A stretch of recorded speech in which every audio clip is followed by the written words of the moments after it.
a essa live de estudo bíblico. Estamos aqui reunidos em torno do nome de Jesus para falar acerca das bem-aventuranças que estão ali dentro do Sermão do Monte, capítulos 5, 6 e 7 de Mateus. Seja muito bem-vindo. Hoje nós estamos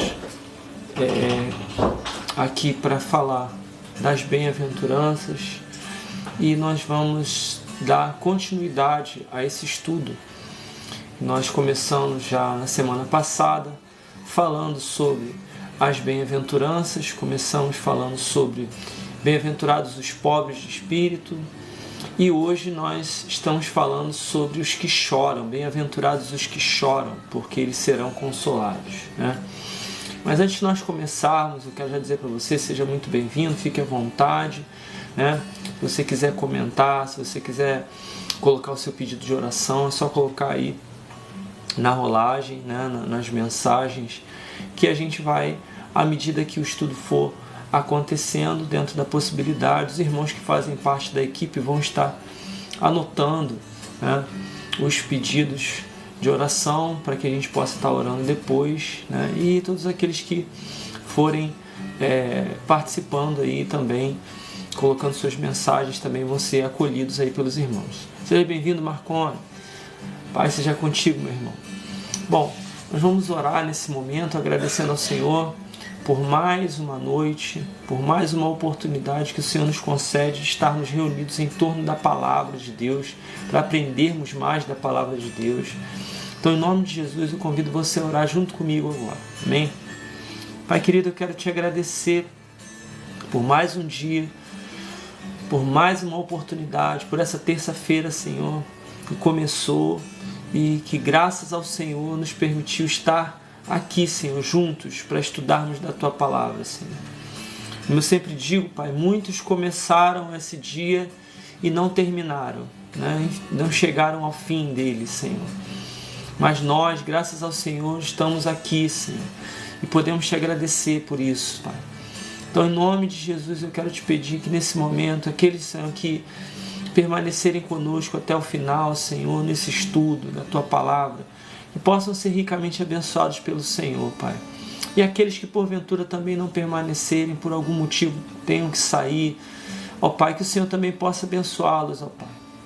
Que nós possamos desfrutar da Tua Palavra nessa noite, Senhor. Pai querido, porque a Tua Palavra é aquilo que tem o poder de mudar as nossas vidas, de transformar as nossas vidas. O ser humano não tem esse poder, nenhuma teoria nesse mundo, nenhuma filosofia tem esse poder, ó Pai, de mudar a nossa vida por dentro, Senhor, senão a Tua Palavra. Então, nesse momento eu te peço, Espírito Santo, que eu possa morrer, Senhor, que eu possa desaparecer, para que o Teu Espírito Santo possa falar com liberdade para os Teus filhos nessa noite. Eu te peço isso, crendo e entrego a minha vida e a vida dos meus irmãos, Senhor, a Ti. No nome de Jesus. Amém e amém. Bom, nós estamos estudando, né, para você que está chegando hoje pela primeira vez, nós estamos estudando as bem-aventuranças que estão lá no capítulo 5 de Mateus, que compõem aí o Sermão do Monte. Os capítulos 5, 6 e 7 de Mateus formam o Sermão do Monte, que o nosso Senhor Jesus entregou para aqueles irmãos ali do passado. E essa palavra ela é tão viva, tão rica, tão poderosa, que ela transforma, ela toca as nossas vidas até os dias de hoje. E eu convido você, se você tiver uma Bíblia em casa, se você tiver um papel, caneta, anota todas as referências, tudo aquilo que chamar a sua atenção, anota. Se você tiver alguma dúvida, você pode enviar a sua dúvida também para mim, para que a gente possa conversar sobre isso. Se você quiser depois os esboços dos estudos também, eu posso enviar esses esboços para você. Se você quiser assistir os vídeos depois dos estudos anteriores, na primeira série que nós fizemos, que foi sobre a armadura do Espírito, lá de Efésios 6, versículo 10 ao 18, também eu posso te enviar todos os vídeos para você poder assistir gratuitamente, não tem nenhum tipo de valor, nada. Os esboços também você recebe, para que você possa estudar, para que você possa levar para a sua congregação, para que você possa divulgar. Então, fique à vontade, é só entrar em contato comigo que eu envio todo o material para você, tá bom? Então vamos ler aqui a palavra do Senhor, que está lá em Mateus, no capítulo 5, no versículo 3 ao versículo 11. Vamos ler aqui juntos, tá bom? Diz assim: Bem-aventurados os pobres de espírito, porque deles é o reino dos céus. Bem-aventurados os que choram, porque eles serão consolados. Bem-aventurados os mansos, porque eles herdarão a terra. Bem-aventurados os que têm fome e sede de justiça, porque eles serão fartos. Bem-aventurados os misericordiosos, porque eles alcançarão misericórdia. Bem-aventurados os limpos de coração, porque eles verão a Deus. Bem-aventurados os pacificadores, porque eles serão chamados filhos de Deus. Bem-aventurados os que sofrem perseguição por causa da justiça, porque deles é o reino dos céus. Bem-aventurados sois vós, quando vos injuriarem e perseguirem, e mentindo disserem todo o mal contra vós por minha causa. Amém? Bom, nós temos aprendido do Senhor que essas bem-aventuranças, elas são um retrato, elas são a imagem daquilo que o Senhor deseja construir na sua vida. A imagem da pessoa verdadeiramente feliz. A palavra bem-aventurado significa isso, verdadeiramente feliz. Então, se existe algum tipo de felicidade nesse mundo, essa felicidade ela está retratada nesses versículos aqui. E todo o resto não passa de paliativos, ou seja, você pode tentar encontrar felicidade através do dinheiro, você pode tentar encontrar felicidade através dos prazeres mundanos, você pode tentar encontrar felicidade de qualquer forma, de qualquer maneira, mas você só será verdadeiramente feliz quando você estiver dentro desse padrão aqui que as Escrituras colocam para nós, tá? E esse padrão que nós vimos aqui, de humildade, de choro, de mansidão, de coração limpo, de fome e sede de justiça, tudo isso, de paz, esse padrão é algo que não dá para a gente conquistar com a nossa própria força. Você não consegue você não consegue se transformar por si só nessas características aqui pela sua própria força. Você não consegue isso. Tá? Por quê? Porque o Sermão do Monte, as bem-aventuranças, não se tratam de uma lista de coisas religiosas, vamos dizer assim, de práticas religiosas que você vai lendo e vai tentando colocar em prática, porque é impossível. Esse padrão aqui, ele é completamente o oposto daquilo que o mundo nos ensina a ser.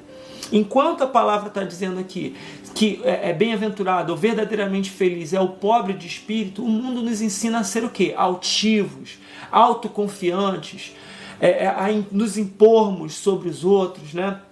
Enquanto o mundo, enquanto a palavra nos ensina aqui que verdadeiramente felizes são aqueles que choram, o mundo nos ensina o quê? Que nós temos que buscar felicidade a todo custo. Não importa o preço. A gente tem que buscar ser sempre feliz e aparentar felicidade para todo mundo. Então, quando a gente vai lendo essas bem-aventuranças, a gente percebe nitidamente que há o quê? Um contraste entre aquilo que Deus entende que seja a verdadeira felicidade e aquilo que o mundo entende que seja a verdadeira felicidade. Então, se você tem essa impressão, tá, de que felicidade é algo que a gente conquista através de bens materiais, ou através de pessoas, através de corpos, através de seja lá o que for, eu quero te dizer que você pode no máximo alcançar algo que vai satisfazer muito brevemente a tua vida, mas felicidade real você não vai encontrar. Você só encontra essa felicidade real quando você passa por essa porta das bem-aventuranças. E nós aprendemos, primeiramente, que ela começa pela humildade, né? Nós vamos voltar a falar um pouco sobre ela daqui a pouco, porque ele fala: bem-aventurados os pobres, os humildes de espírito, porque deles é o reino dos céus. Isso significa o quê?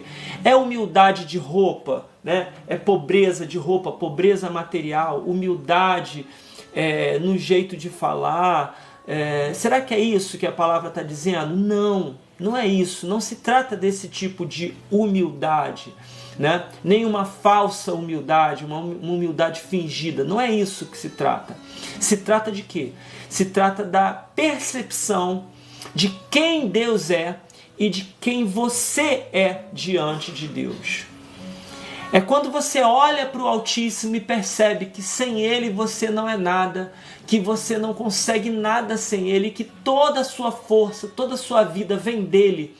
Aí você se prostra diante do Senhor, reconhece a sua insignificância e aí você se torna o pobre de espírito, o humilde de espírito. E é isso que a palavra está dizendo. E aí você entra pelas portas do reino. Você passa a fazer parte do reino de Deus. Por quê? Porque o reino de Deus precede essa humilhação. O reino de Deus precede essa queda, esse esvaziamento de nós mesmos. Quando nós abrimos mão do nosso eu, do nosso ego, nos esvaziamos de nós mesmos e nos entregamos ao Senhor, crendo que o Senhor Jesus é o nosso único e suficiente Salvador, nós entramos pela porta do reino dos céus. E aí, na sequência, nós começamos a ver ontem, essa segunda bem-aventurança: bem-aventurados os que choram, porque eles serão consolados. Se a palavra bem-aventurado significa verdadeiramente feliz, então olha a contradição aparente, né?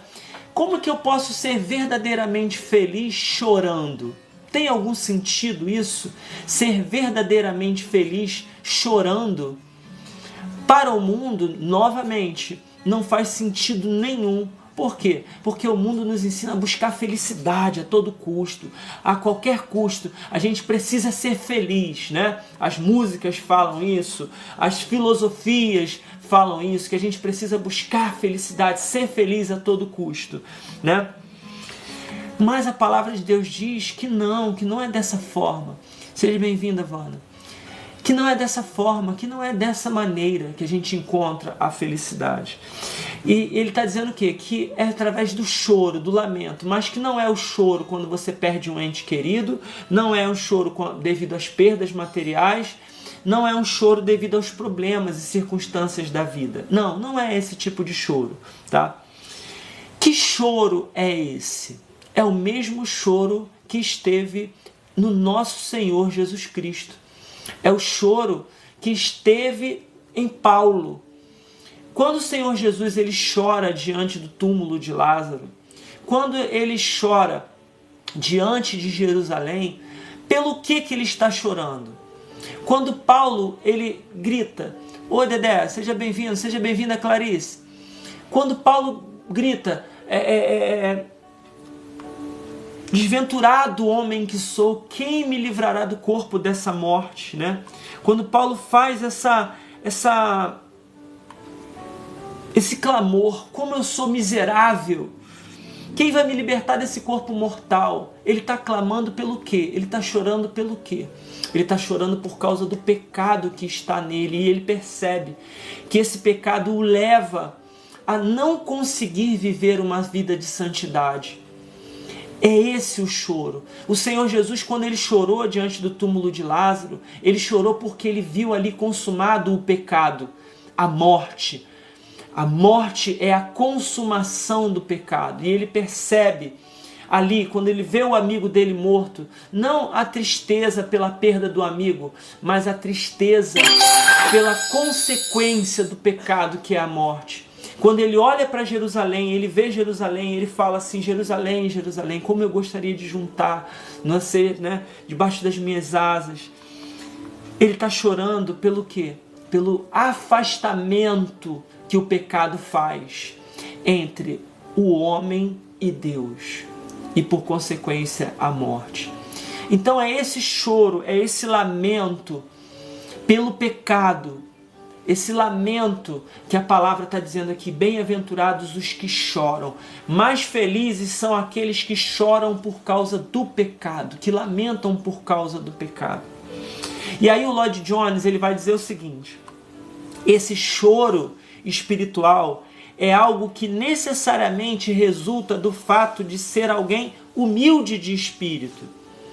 Você não vai chorar pelo pecado se você é alguém que acha que tem algum poder, que acha que tem alguma condição, que tem alguma força. Não, você só chora pelo pecado quando você percebe a sua fraqueza, a sua debilidade. Esse é o resultado inevitável, ele vai dizer, quando contemplo a Deus e a sua santidade e em seguida contemplo a vida que se espera que eu viva, então é que realmente vejo a mim mesmo, o meu total desamparo e desesperança, tá? Ora, isso desvenda para mim a minha qualidade de espírito e imediatamente me entristece. Cumpre-se lamentar o fato de que eu sou assim. A gente olha para si próprio, olha para o padrão que Deus estabeleceu através da sua palavra, através dele mesmo. Ele estabeleceu um padrão e a gente pode ver esse padrão aonde? Nos 10 mandamentos, na lei moral, no Sermão do Monte e na vida de Jesus Cristo. Nesses quatro parâmetros, se nós olharmos para esses 4 parâmetros, nós enxergamos o quê? Enxergamos que não conseguimos alcançar esse padrão. Quem de nós, por mais que se esforce, vai conseguir viver tudo certinho, perfeito? Pela nossa própria força, pelo nosso próprio braço. Nenhum de nós, irmãos. Então, quando nós olhamos para esses parâmetros e enxergamos a nossa debilidade, enxergamos que a gente, por mais que tente, não consegue, é aí que vem o choro, é aí que vem o lamento. E o que se recomenda que a gente faça? Primeira coisa, você e eu precisamos fazer um autoexame diário, constante da nossa vida. Um autoexame. Olhar para si próprio. Ao final do dia, pare e pense honestamente em tudo que você falou naquele dia. Todas as palavras que saíram da sua boca. Em tudo que você pensou durante o dia. Em tudo que você fez ao longo do dia. As suas atividades, todas as atividades que você cumpriu. Principalmente naquilo que tange os relacionamentos, tá? Os relacionamentos. Você com a sua esposa, você com o seu marido, você com seus filhos, seus irmãos, seus colegas de trabalho. Seja quem for, na sua rua, as pessoas com quem você conhece e que você não conhece, no trânsito. Para fazer uma análise, para olhar para a sua própria vida, para ver como que foi o seu dia. E aí você vai perceber inevitavelmente o quão pecaminoso pode ter sido o seu dia. E aí, certamente isso vai trazer um pesar para o seu coração.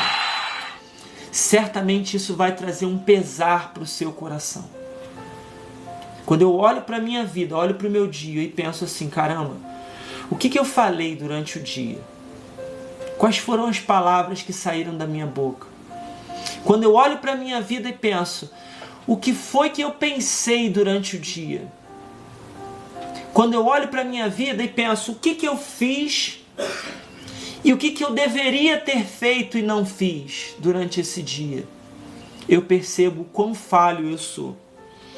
E aí, o Lloyd Jones vai dizer o seguinte, é preciso que o crente se conscientize desses princípios malignos que nele existem. Há uma malignidade em nós ainda. Ainda há uma malignidade em nós, na nossa natureza carnal. O crente, pois, vê-se obrigado a perguntar de si mesmo, o que há em mim que me leva a agir dessa maneira? O que há em você que te leva a agir dessa maneira? Você faça essa pergunta para si próprio. Por que eu me deixo irritar tão facilmente? Por que eu tenho tão mau temperamento? Por que eu não sou capaz de me controlar? Por que eu aninho esses pensamentos maldosos, invejosos e ciumentos na minha mente? O que está havendo comigo? De start, o crente descobre Daí em diante, o crente descobre o conflito em seus próprios membros e termina por abominar a sua condição, chorando por causa dela. É algo inevitável. Meu irmão, minha irmã, se você faz essa análise do seu dia, da sua vida, e não consegue chorar no final do dia, quando vê que você pecou pra caramba em pensamentos, em atos e em palavras, alguma coisa está errada na nossa vida. Se a gente não consegue chorar.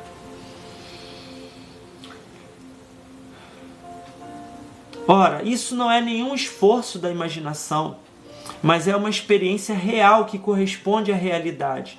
É um teste deveras radical. Se eu objetar a esse ensino, tal objeção significará somente que eu não me lamento. Ou seja, se eu me nego a fazer essa autoanálise, se você se negar a fazer essa autoanálise, isso significa que você não concorda que seja realmente pecador. Ah, meu Deus. Se eu considero isso apenas um sentimento mórbido, algo que não convém ao ser humano, então simplesmente eu estou proclamando que eu não sou espiritual, que eu sou diferente do apóstolo Paulo e de todos os santos, além de estar contradizendo a doutrina do nosso Senhor Jesus Cristo. Não obstante, se eu lamento em face desses defeitos, então eu estou realmente chorando no sentido espiritual. Não significa, meu irmão, minha irmã, que você precisa ficar com as lágrimas escorrendo do seu rosto. Mas é um lamento dentro do seu coração, dentro do seu peito. É um lamento que você sente no seu coração, dentro de você, por ser pecador ainda. Paulo lamentava e dizia: quem me livrará do corpo dessa morte? Eu preciso da redenção. O crente não chora apenas pelo seu próprio pecado, você sabia disso? Mas ele chora pelo pecado dos outros que estão ao seu redor. E aí é que você vai entender aquilo que eu falei ontem. Aqueles que estavam aqui ontem vão lembrar que eu falei que a Bíblia ela não registra em nenhum momento Jesus rindo. O que não significa que ele não risse, né? Ele poderia ter alegria em algum momento e rir em algum momento, com certeza. Mas eu acredito que pela sua santidade, acredito que por ele não ter pecado, por ele andar entre nós, andar no meio do mundo, e todos, simplesmente todos ao seu redor serem pecadores, e ele vê a todo momento, para todo lado, o resultado do pecado, o afastamento que o pecado faz de Deus. Eu tenho certeza que o Senhor Jesus, ele permanecia sério, permanecia grave, consciente daquilo, da realidade espiritual que estava ao seu redor. E nós, muitas vezes, vivemos uma vida jocosa, rindo de tudo, fazendo graça de tudo, sem nos darmos conta de que nós estamos no meio de um mundo pecaminoso, cercado de mal por todos os lados. Por todos os lados.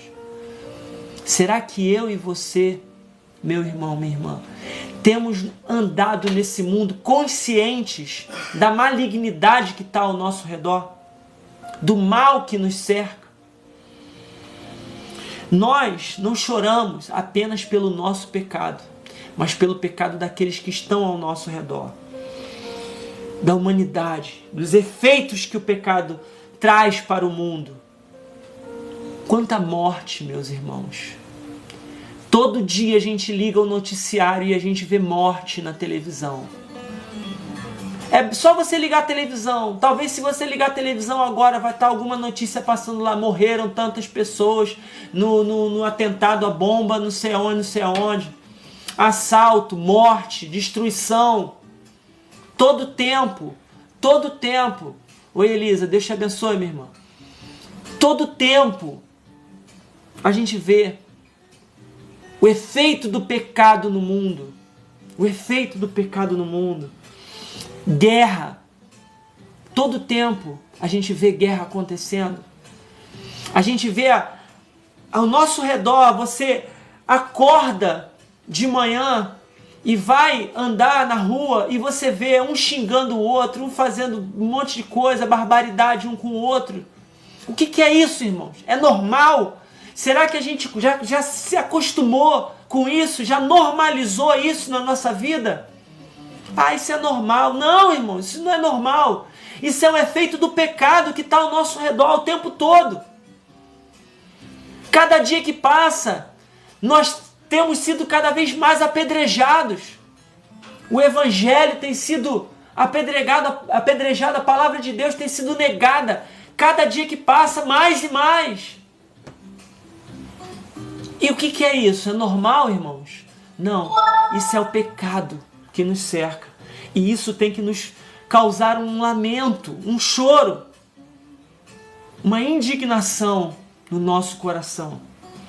De fato, o crente chora assim por haver recebido um certo entendimento acerca do pecado. Do que o pecado significa para Deus, em primeiro lugar. Acerca do quanto Deus aborrece e repele o pecado. A gente tem um hábito muito grande de rir das coisas que desagradam a Deus. Você já parou para pensar nisso? Quando alguém faz alguma piada, né? Alguma piada com um motivo de alguma coisa ali que desagrada a Deus, eu não vou citar aqui, né, nada disso para a live não ser derrubada. Mas quando você faz uma piada, ou ri de uma piada, de algo que notoriamente é pecaminoso, o que será que o Espírito Santo sente nessa hora? O que será que o Espírito Santo sente quando ele vê alguém cometendo um pecado e a gente se alegrando e rindo daquilo?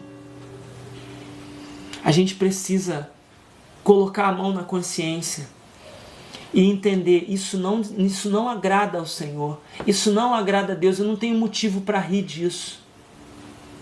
Isso não agrada ao Senhor. Eu sou o primeiro, irmão Rodrigo, eu sou o primeiro a entrar, a me submeter a essa palavra. Eu não sou perfeito não, irmãos. Não sou perfeito não, perfeita é a palavra de Deus. Eu sou o pior de todos os pecadores. E eu sou um dos que riem daquilo que desagrada o coração de Deus. Mas a gente não tem motivo nenhum para ficar rindo do pecado. Mas a gente tem que se lamentar quando vê o pecado.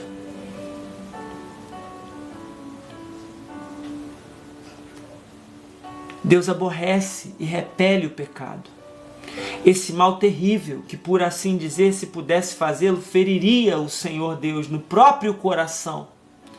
Essa rebeldia, essa arrogância do ser humano, resultante de haver ele dado ouvidos a Satanás. Isso entristece o crente. E exatamente por isso ele chora. Isso tem nos entristecido. Essa é a fala do Lloyd Jones. Isso tem nos entristecido, irmãos. Essa postura é o completo oposto do que pensa e deseja o mundo. Os programas de humor da televisão, que a gente vê na televisão, eles usam justamente o pecado para fazer a gente rir. Mas a gente tem motivos para rir, irmãos? O choro é o oposto do que o mundo nos ensina. Mas esse choro, esse lamento, é o caminho para a verdadeira e eterna felicidade, que é a salvação das nossas almas. Ninguém pode realmente conhecer a Cristo como seu Salvador e Redentor pessoal, a menos que primeiramente saiba o que significa chorar espiritualmente. Somente aquele que clama, desventurado homem que sou, quem me livrará do corpo dessa morte, pode prosseguir então e dizer, graças a Deus por Jesus nosso Senhor.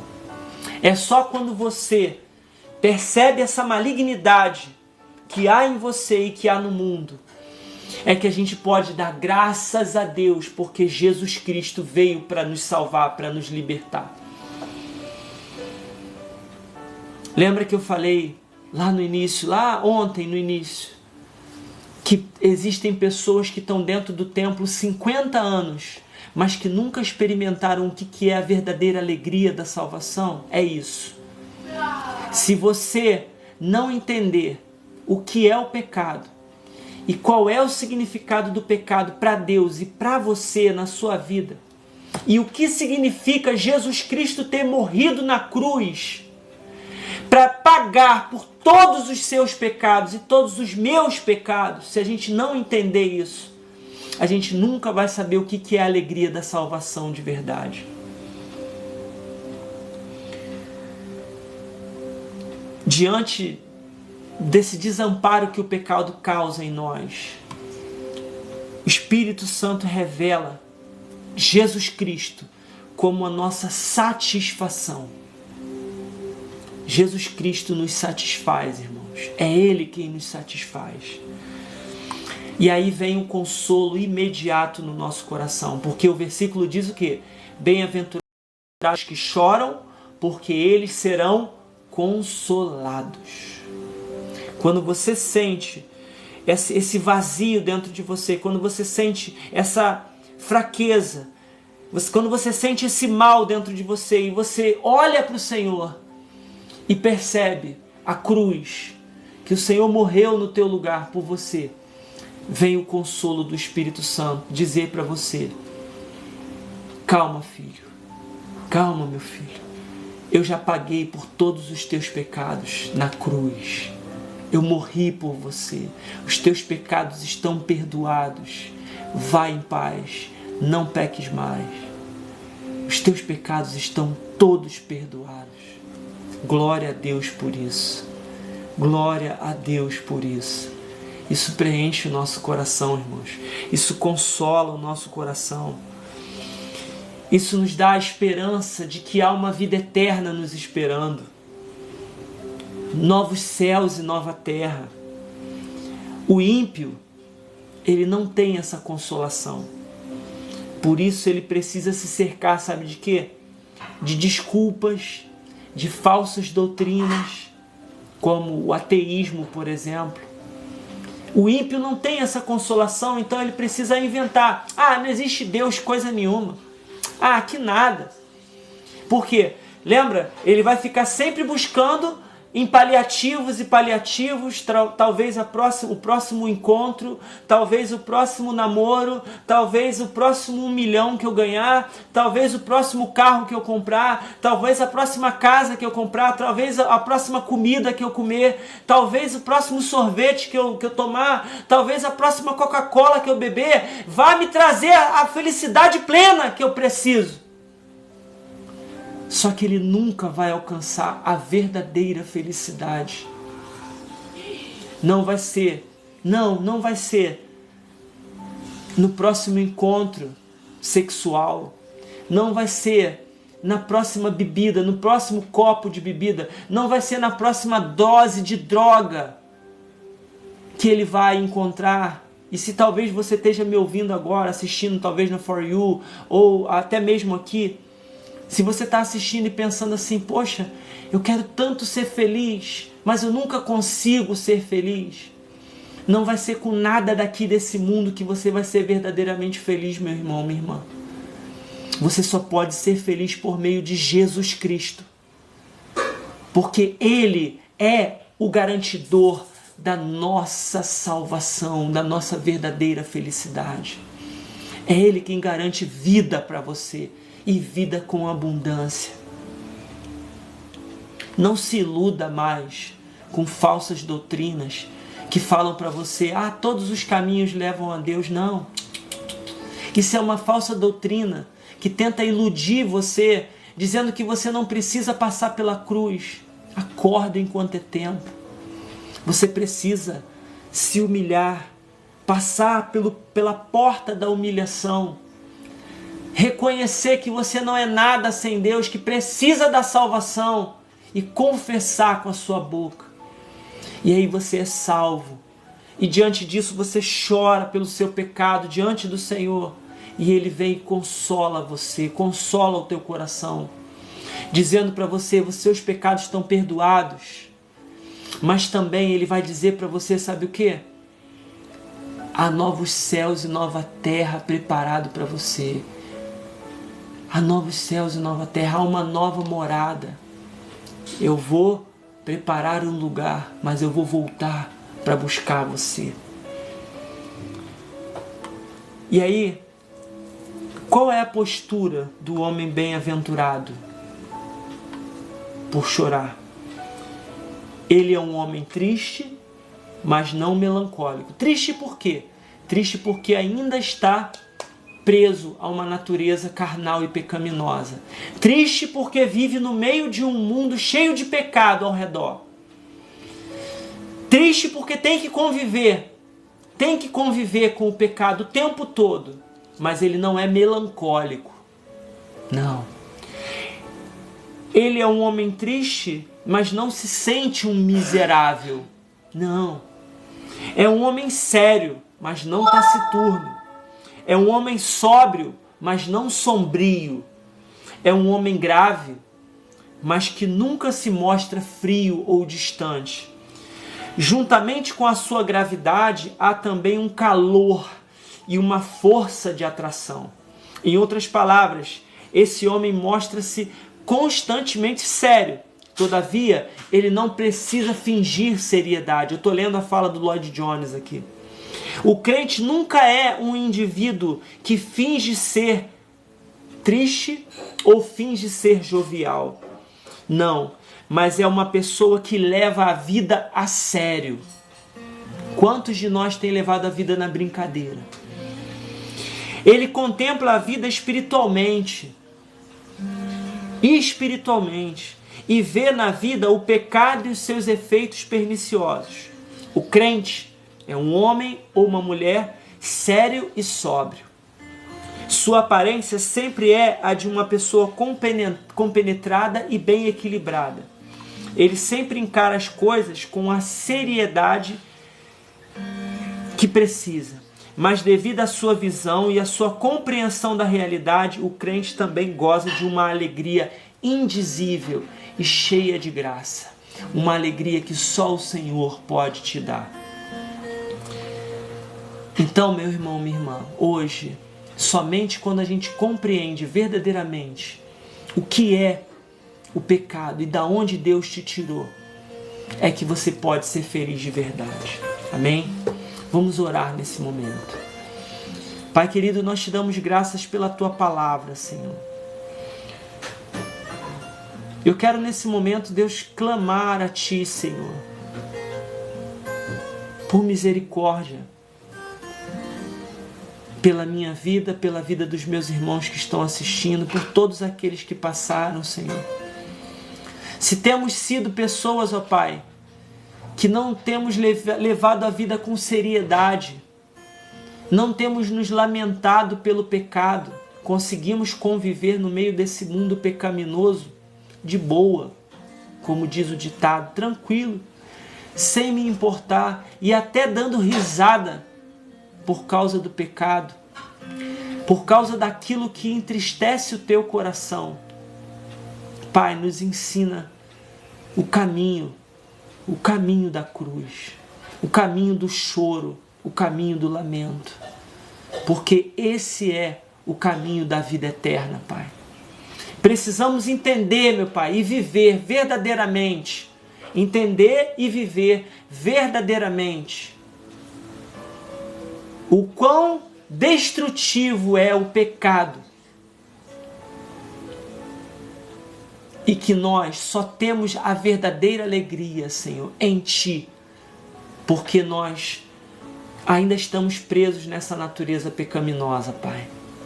Mas também nos ensina a confiar, a ter esperança, Senhor.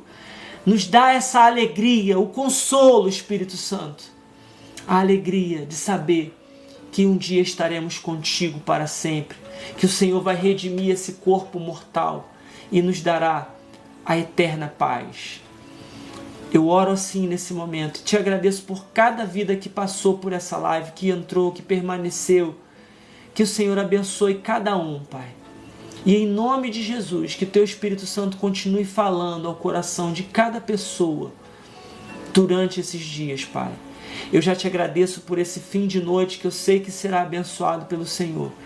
Por essa noite tranquila que teremos, ó Pai. E eu te peço que o dia de amanhã, a quarta-feira, seja um dia de paz, de bênçãos e principalmente que possamos caminhar na Tua presença. Essa é minha oração, em nome de Jesus. Amém e amém. Amados, que Deus te abençoe. Seja bem-vindo, Isaac, todos que estão aí conosco. Que Deus nos abençoe a todos. Que a gente possa ter uma noite de paz e que a gente possa sempre, amados, sempre caminhar em seriedade. Em seriedade. Se você tem sido uma pessoa que não tem caminhado em seriedade, não tem estado atento para o pecado na sua vida e ao redor, que o Senhor possa te dar essa graça, essa percepção, para que você possa caminhar em santidade, caminhar em seriedade e assim desfrutar da alegria do Senhor. Amém, amados? Que Deus te abençoe. Amanhã, se o Senhor permitir, estaremos juntos novamente a partir das 21h30, no nome de Jesus. Amém? Deus abençoe vocês, fiquem com Deus, um abraço e até amanhã. Paz.